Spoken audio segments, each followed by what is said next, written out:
Hello again, it's Don. No pancreas, no problem. Today, part 2 of my 3-part series entitled Pancreatitis to Total Pancreatectomy. Recapping part 1, basically 3 bouts of pancreatitis, the last being in December of this past year, and getting checked out with scans and so forth. Told you've got a cyst, but nothing to worry about. Everything's good, and we'll see you in April. Wasn't very comfortable with that response, and I thought I should get a second opinion. A friend urged me MD Anderson Cancer Center in Houston. Within a couple of weeks, I was completing the application process, and we were on our way to Houston in early February to meet with Dr. Michael Kim, who runs the pancreatic clinic at MD Anderson. We were there several days going through meetings, consultations, scans, and so forth. And some things that Dr. Kim shared with me after the various scans and so forth were, number one, severe inflammation of the pancreas, which is something that I expected. Number 2, my pancreas was actually 2 to 3 times the size of a normal pancreas. And 3, that cyst on my pancreas was very large, and it was called an IPMN cyst, which is intraductal papillary mucinous neoplasm.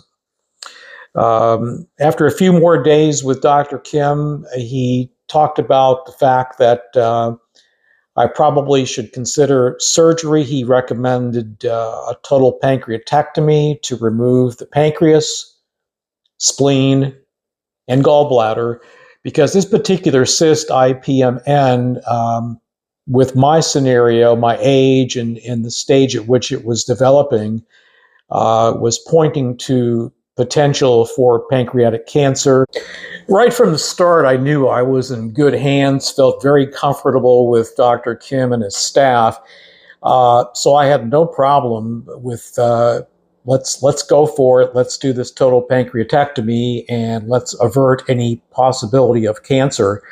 So Dr. Kim originally scheduled surgery for sometime in mid-April.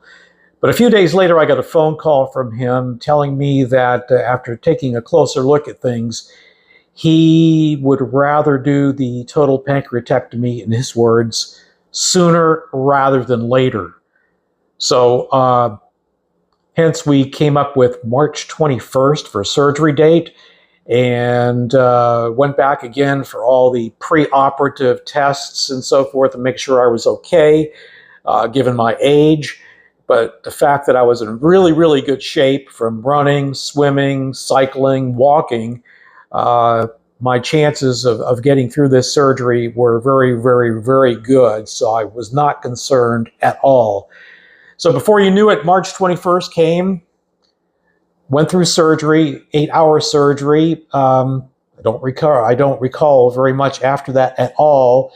But later on, my wife shared with me, and Dr. Kim did, that I did very well. Everything went well with surgery, and so far, so good.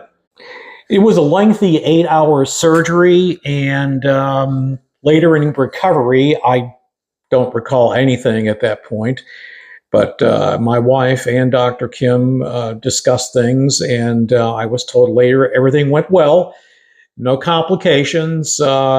Things were off to a great start. My spleen, pancreas, and gallbladder were sent off to pathology for further testing. So I would be awaiting the results of what they found, and basically the waiting game started. So that's where things stood at that point as I began to recover. And we'll talk more about life after a total pancreatectomy on my next episode of Pancreatitis to Total Pancreatectomy. Thanks for joining me.